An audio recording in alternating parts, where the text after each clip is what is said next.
Այսօրվա մեր անդրադարձը Հայաստանի մակրոտնտեսական ցուցանիշների հերթական ամփոփ տվյալների վերլուծությանը կնվիրվի, մասնավորապես տնտեսական ակտիվության ցուցանիշի աճին, որը թերևս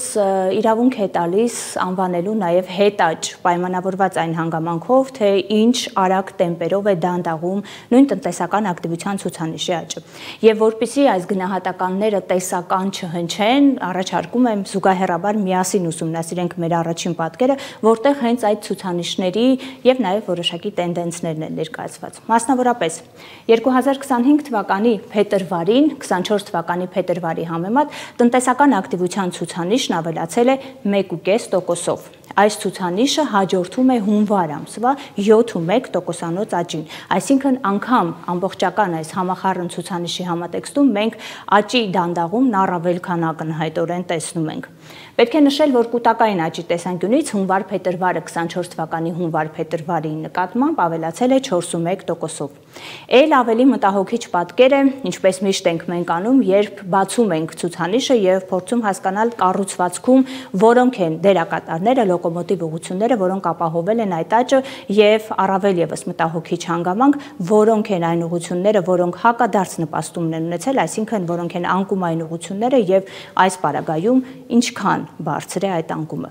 Եթե մենք փետրվարի նկատմամբ ուսումնասիրելու լինենք, ապա տեսնում ենք արդյունաբերության 26.6% անկում։ Սա այն արդյունաբերությունն է, որը վերջին շրջանում իհարկե արտաքին գործոնով պայմանավորված, բայց երկնիշ աճեր էր արձանագրում, այդ թվում նաև քարոզչական նպատակներով բազմաթիվ շահարկումների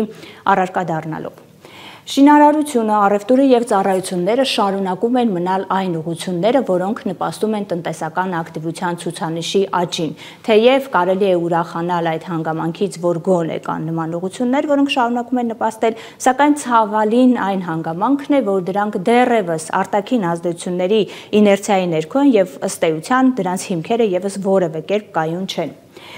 Բավական կտրուկ անկում է ապրել արտաքին առևտրաշրջանառությունը 61% անկման, իդեպ եւ արտահանման եւ ներմուծման մասով մենք ունենք անկում։ Եվ գրեթե համանման պատկեր ունենք նաեւ կուտակային ցուցանիշների ուսումնասիրման պարագայում, երբ կրկին արդյունաբերության եւ արտաքին շրջանառության անկումները բավական բարձր են եւ նորից կուտակային ցուցանիշի ձևավորման հիմքում առևտուրը, ծառայությունները եւ շինարարության ոլորտներն են իրենց ոչ այնքան կայուն հիմքերով։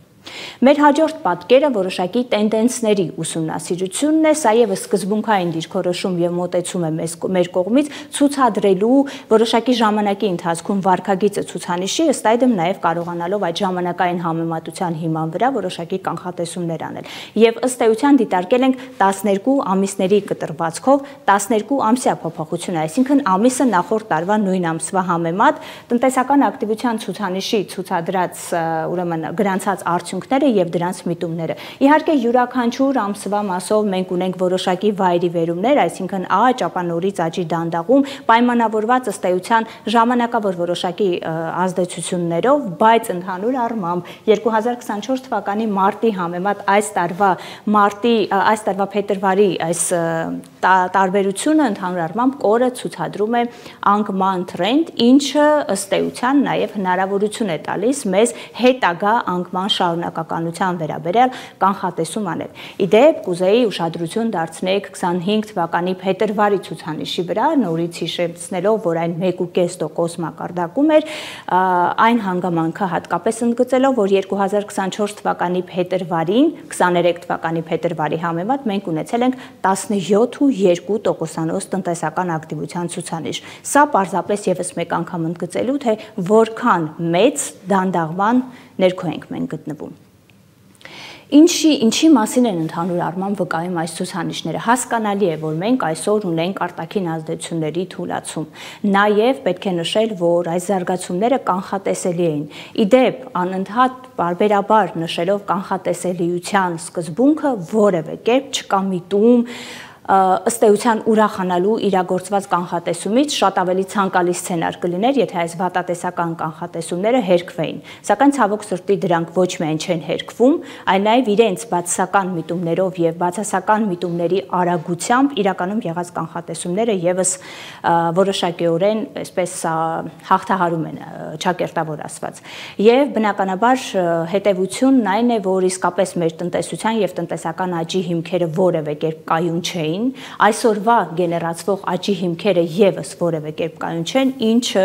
առավել քան մեծ ուշադրության եւ բավական մեծ աշխատանքի դաշտ է բացում տնտեսական հետագա տնտեսական աճի հիմքերը որևէ կերպ ամրացնելու, ամրապնդելու։ Եթե այսօր չկան ներքին կարողությունները գեներացնելու համար ստեղծված նախապայմաններ, ապա առնվազն օրինակելի պարագայում հայացքը պիտի նետվի արտաքին հնարավորությունների, արտաքին տնտեսական հնարավորությունների կիրառմանը եւ օգտագործմանը եւ այդ թվում առաջին հերթին եղած փաստացի հնարավորությունների կապիտալիզացմանը դեպի սեփական տնտեսություն։ Իսկ ինչ է արվում այդ ուղղությամբ,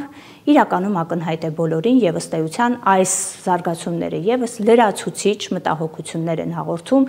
նախորդիվ ներկայացված պատկերի հետ համադրելու պարագայում։